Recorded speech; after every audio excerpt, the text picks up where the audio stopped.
नमस्कार, आज की ताजा खबर देख रहे हैं आप। आपके साथ मैं हूं ललित प्रजापति और शुरुआत करेंगे इस वक्त की सबसे बड़ी खबर। आंध्र प्रदेश से यह खबर है, पर असर पूरे देश पर। आंध्र प्रदेश के पूर्व मुख्यमंत्री एन चंद्रबाबू नायडू गिरफ्तार कर लिए गए। टीडीपी प्रमुख हैं पूर्व मुख्यमंत्री एन चंद्रबाबू नायडू। सीआईडी ने चंद्रबाबू नायडू और उनके बेटे को गिरफ्तार किया है। यह पूरा मामला स्किल डेवलपमेंट घोटाले से जुड़ा हुआ है। 2021 में इस पूरे मामले में एफआईआर हुई थी और अब गिरफ्तारी हुई है। आंध्र प्रदेश पुलिस ने टीडीपी नेता और पार्टी के प्रमुख एन चंद्रबाबू नायडू और उनके बेटे नारा लोकेश को पूर्वी गोदावरी जिले से गिरफ्तार किया है।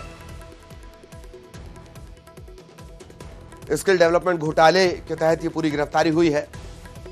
पूर्व मुख्यमंत्री चंद्रबाबू नायडू और उनके बेटे गिरफ्तार। कल सुबह यह गिरफ्तारी हुई है। सुबह 6 बजे नंदियाला शहर से गिरफ्तार किए गए हैं। गैर जमानती वारंट जारी किया गया था। इसके अलावा जो उनके बेटे हैं नारा लोकेश, ईस्ट गोदावरी जिले से उन्हें हिरासत में लिया गया। चंद्रबाबू नायडू तब गिरफ्तार किए गए जब वो अपनी वैनिटी वैन में आराम कर रहे थे। तकरीबन 250 करोड़ रुपए का यह भ्रष्टाचार था और 2021 में पहली बार एफआईआर दर्ज की गई थी। मेडिकल एग्जाम उनका किया गया है और फिर उन्हें कोर्ट में पेश किया जाएगा। टीडीपी समर्थक लगातार इसे लेकर अपना आक्रोश जता रहे हैं, प्रदर्शन कर रहे हैं।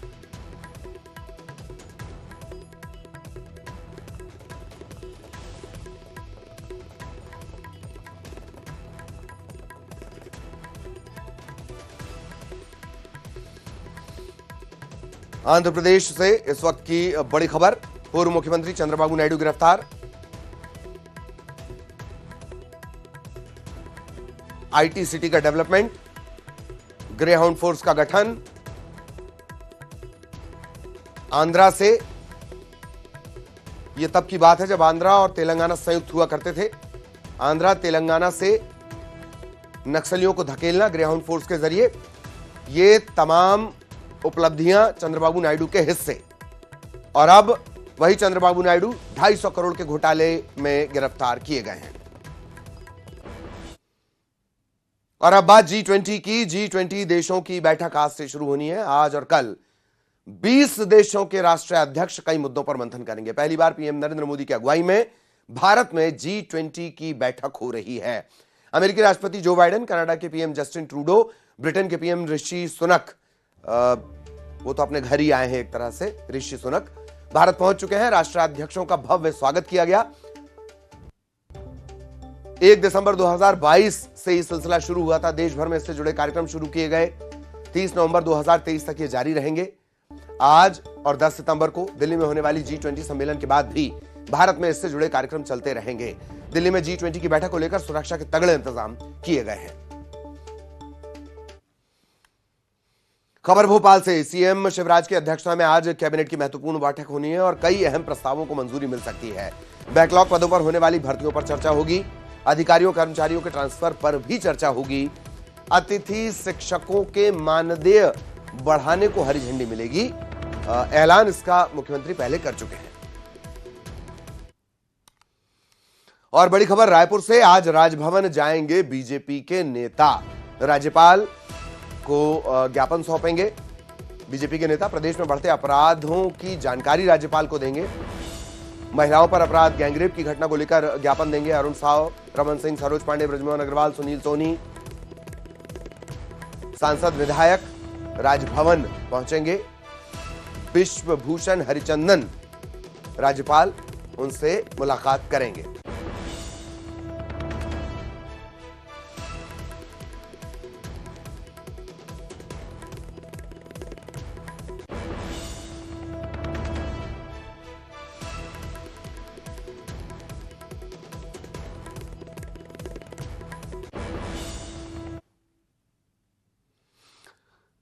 तो आज रायपुर में जो घटनाक्रम रहेगा वो भी हमने आपको बताया है कि किस तरह से ये तमाम चीजें होंगी।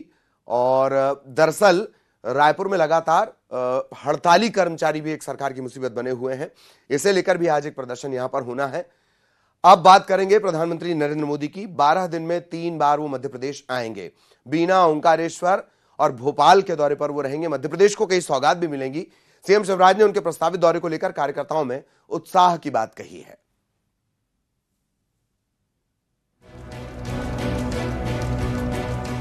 प्रधानमंत्री सितंबर के महीने में 3 बार एमपी के दौरे पर आएंगे और इस दौरान वो एमपी को कई सौगातें भी देंगे।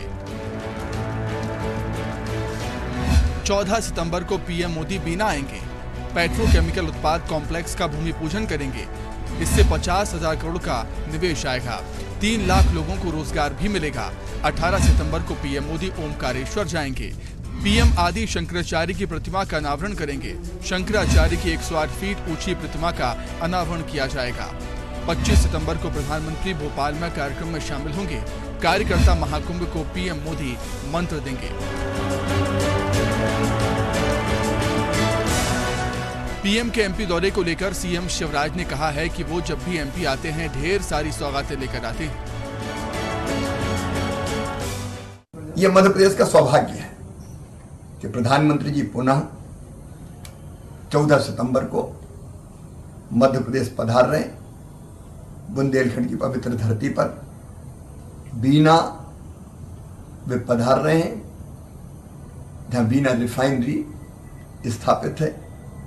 पेट्रोकेमिकल उत्पाद का जो एक कॉम्प्लेक्स बन रहा है, जिसमें लगभग 50,000 करोड़ का निवेश आएगा, हजारों बच्चों को रोजगार मिलेगा, वो उसका भूमि पूजन करने पधार रहे हैं। लेकिन केवल पेट्रोकेमिकल उत्पाद नहीं, उसके साथ साथ चाहे वो टेक्सटाइल पार्क हो या निवेश की अलग अलग योजनाएं, लगभग 2 लाख करोड़ रुपए के निवेश के कामों का भूमि पूजन प्रधानमंत्री जी करेंगे। 3 लाख लोगों को रोजगार जिनमें मिलेगा। मध्य प्रदेश में विधानसभा चुनाव होने वाले हैं। ऐसे में पीएम मोदी के प्रस्तावित दौरे को चुनाव से भी जोड़कर देखा जा रहा है। माना यह भी जा रहा है कि उनके आने से न केवल कार्यकर्ताओं का उत्साह बढ़ेगा, बल्कि बीजेपी के वोट भी बढ़ेंगे।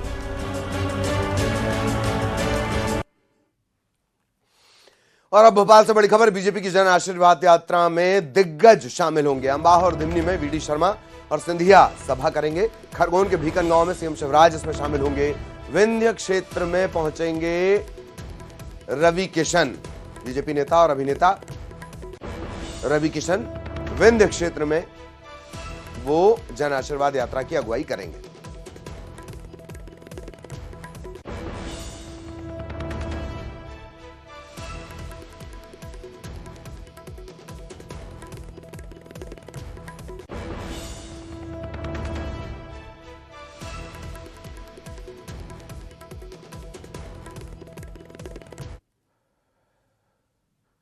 इधर रतलाम में बीजेपी के विधायक रामेश्वर शर्मा ने दिग्विजय सिंह, अरविंद केजरीवाल और राहुल गांधी पर निशाना साधा। रामेश्वर शर्मा ने दिग्विजय सिंह को कबूतर, अरविंद केजरीवाल को पागल तक बता दिया। रामेश्वर शर्मा ने तीनों नेताओं पर और भी तीखे हमले किए। छत्रपति शिवाजी का जाते हैं तो मध्य प्रदेश का एक कबूतर जिसको तुमने 10 जाल झेला, दिग्विजय सिंह, वो सेना से सवाल करता है, वो सेना से पूछता है कि बताओ तुमने पाकिस्तान में कितने लोग मारे। एक वो दिल्ली में पगला बैठा है केजरीवाल, वो सेना से सवाल पूछता है, बताओ कितने लोग मारे। एक सोनिया का पप्पू पूछता है, बताओ कितने लोग मारे। सुधीर गुप्ता जी, लोकसभा में एक प्राइवेट बिल लाइए और अगली बार जब सर्जिकल स्ट्राइक हो तो तीनों बंदरों को नीचे हवाई जहाज से नीचे लटका कर। बुरहानपुर में खंडवा लोकसभा क्षेत्र के भाजपा सांसद ज्ञानेश्वर पाटिल के बिगड़े बोल सामने आए। सांसद बोले, कांग्रेसी हमारे बीच में आएंगे तो इनका मुंह काला कर और इन्हें धक्के मारकर भगाना है। जन आशीर्वाद यात्रा में भाजपा की योजनाओं का वो गुणगान कर रहे थे ज्ञानेश्वर पाटिल और भाजपा की सरकार बनाने की बात उन्होंने कही। लाडली लक्ष्मी का लाभ नहीं मिलता, कन्यादान का लाभ नहीं मिलता और ना ही हमारी बहनों को लाडली बहनों का लाभ मिलता। तो ये कांग्रेस के लोग आएंगे, इनके बीच में हमको रहकर इनको यहाँ से धक्का मारकर भगाना है और ऐसे झूठों का मुंह काला करना है। इधर श्योपुर में कांग्रेस विधायक का कारनामा। कांग्रेस के विधायक बाबूलाल जंडेल एक बार फिर सुर्खियों में। अपने गले में सांप डालकर वो लोगों के बीच बैठे नजर आए। अपने जन्मदिन के मौके पर माला की जगह सांप उन्होंने डाला। सोशल मीडिया पर यह वीडियो वायरल हो रहा है। बाबूलाल जंडेल इससे पहले भी सुर्खियों में रहे। अधिकारियों से झगड़ा करने को लेकर सुर्खियों में, विवादित बोल को लेकर सुर्खियों में, अधिकारियों से भिड़ने को लेकर सुर्खियों में, और अब सांप डाल दिया गले में।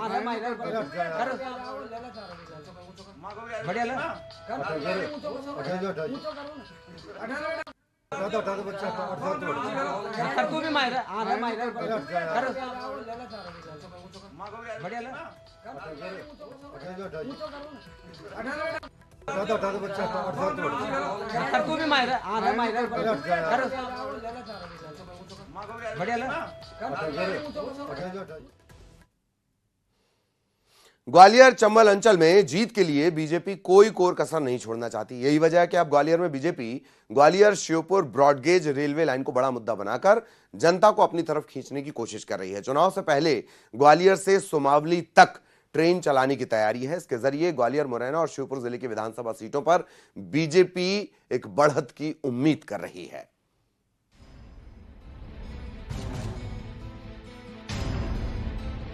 ग्वालियर चंबल अंचल में बीजेपी जनता को अपनी ओर खींचने की हर संभव कोशिश कर रही है। इस कोशिश में अब तक एक नई कवायद जुड़ चुकी है। ये कवायद है नई ट्रेन की सौगात। दरअसल Gwalior Sheopur railway track narrow gauge से ब्रॉडगेज में तब्दील हो रहा है। लगभग 30 किलोमीटर ट्रैक बनकर तैयार हो चुका है। इस पर ट्रेन का ट्रायल भी हो चुका है। विधानसभा चुनाव से पहले बीजेपी इस ट्रैक पर ग्वालियर से सुमावली तक ट्रेन चलाने की तैयारी कर रही है। रेल मंत्री अश्विनी वैष्णव ने इस ट्रैक पर जल्द ट्रेन चलाने की बात कही है। इसके सहारे बीजेपी कम से कम 7 विधानसभा सीटों पर जीत की आस लगा रही है। बीजेपी के घोषित प्रत्याशी भी इस ट्रैक को बीजेपी का बड़ा विकास बताकर अपने पक्ष में माहौल बनाने की कवायद में जुटे हैं। देखो, पहले हमारे यहाँ क्या नैरोजन छोटी वाली ट्रेन चलती थी, ग्वालियर से श्योपुर तक के लिए सबलगढ़ से होते हुए गुजरती थी। आज माननीय हमारे केंद्रीय कृषि मंत्री जी द्वारा जो बड़ी रेलवे में डेवलप हुआ है, ये सभी लोगों के लिए बहुत एक तो खुशी की बात है और हर्ष का बात है। सभी लोग इससे बहुत हर्ष से देखते हैं। बिल्कुल बिल्कुल, बहुत अच्छे काम किए हैं हमारे केंद्रीय कृषि मंत्री जी ने।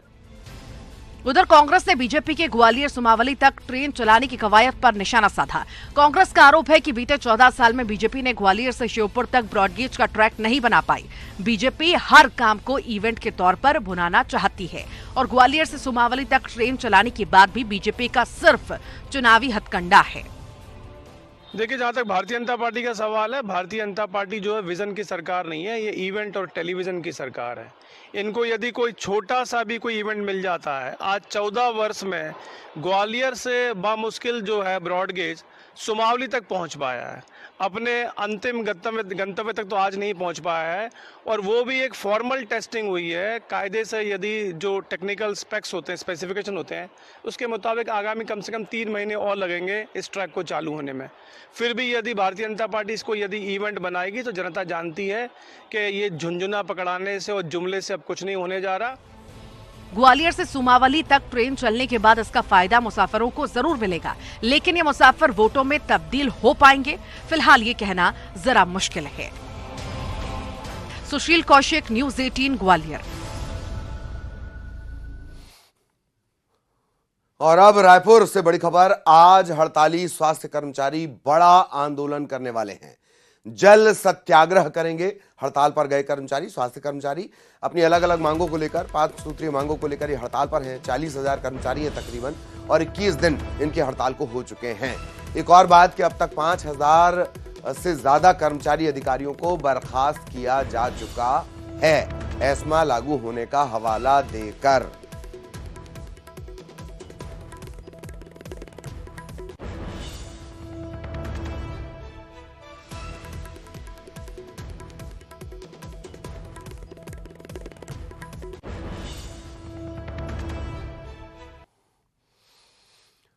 और अब इंदौर से इस वक्त की बड़ी खबर। इंदौर में फिर पकड़ाया फर्जी डिप्टी कमिश्नर। होटल संचालक को यह धमका रहा था फर्जी डिप्टी कमिश्नर, और ललित चौहान इसका नाम है। विजयनगर पुलिस ने इसे गिरफ्तार किया।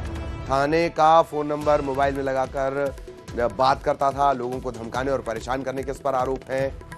फर्जी डिप्टी कमिश्नर। बड़ी खबर इंदौर से।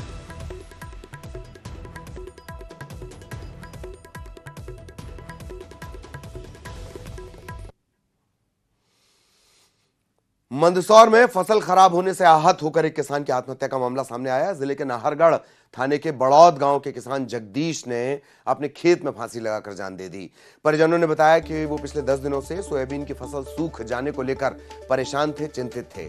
नाहरगढ़ पुलिस ने मामला दर्ज कर लिया है, पड़ताल शुरू कर दी गई है।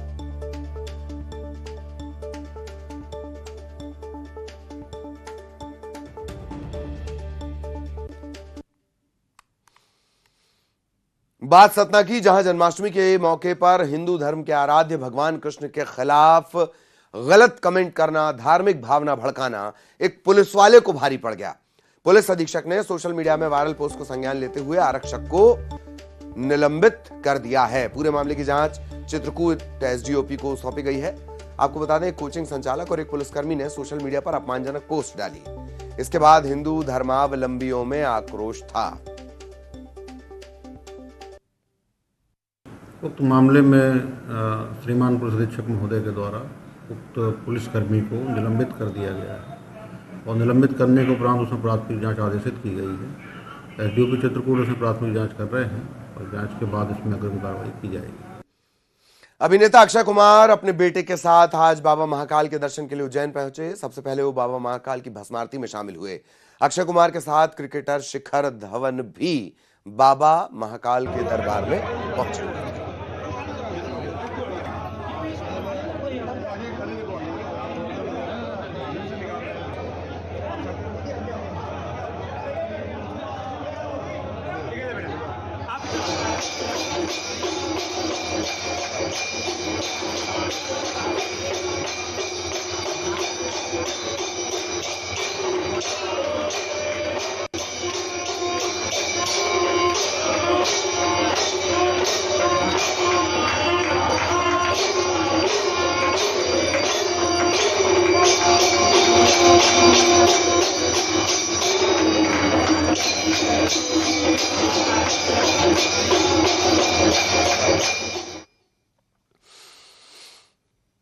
और अब बड़ी खबर भोपाल से। प्रदेश के कई जिलों में झमाझम बारिश होगी। मौसम विभाग ने येलो और ऑरेंज अलर्ट जारी किया है। आज भी कई जिलों में जोरदार बारिश होगी। इंदौर, उज्जैन, भोपाल, ग्वालियर के लिए अलर्ट जारी किया गया। सागर, जबलपुर संभाग के जिलों में जोरदार बारिश होगी। तो बारिश का सिलसिला अभी जारी रहेगा। प्रदेश के कई हिस्सों में झमाझम बारिश का दौर जारी रहेगा।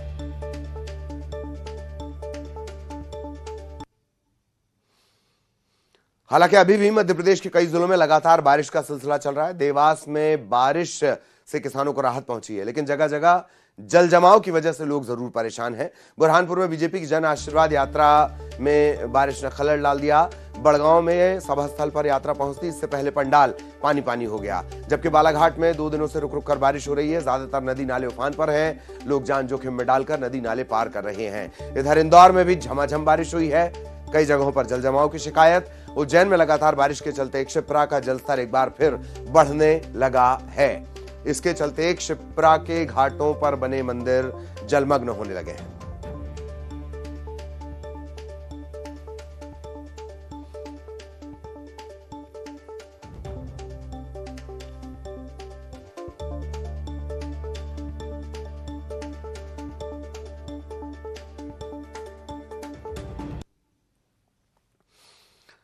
और अब बड़ी खबर दुर्ग से। नशे के कारोबारी पर पुलिस ने शिकंजा कसा है। एक आरोपी को गिरफ्तार किया गया है। भारी मात्रा में नशीली दवा इसके पास से जब्त की गई है। घेराबंदी कर पुलिस ने इसे गिरफ्तार किया। दुर्ग सिटी कोतवाली पुलिस ने ये पूरी कार्रवाई की है। नशीली दवाएं इसके पास से जब्त हुई हैं। प्रतिबंधित दवाएं इसके पास से जब्त हुई हैं। खास बात, सूचना मिलने के बाद इसे रोकने की कोशिश की गई और फिर घेराबंदी करके इसे पकड़ना पड़ा है। अब इससे पूछताछ की जा रही है, कहां से इसे ये दवाएं मिला करती थीं, किस प्रिस्क्रिप्शन पर मिला करती थीं, किन लोगों को ये इस तरह की दवाएं बेचा करता था। नशे की समस्या दुर्ग समेत पूरे छत्तीसगढ़ की बड़ी समस्या। और अब नशे के कारोबारी को गिरफ्तार किया गया है। नशीली दवाएं इसके पास से जब्त की गई हैं। घेराबंदी कर पुलिस ने इसे पकड़ा है। पूछताछ इससे की जा रही है। कहां से दवाएं ये लेकर आता था, कहां खपाने के इरादे से ये लेकर आता था, कौन इसका सेवन कर रहे थे। दुर्ग सिटी पुलिस का एक्शन।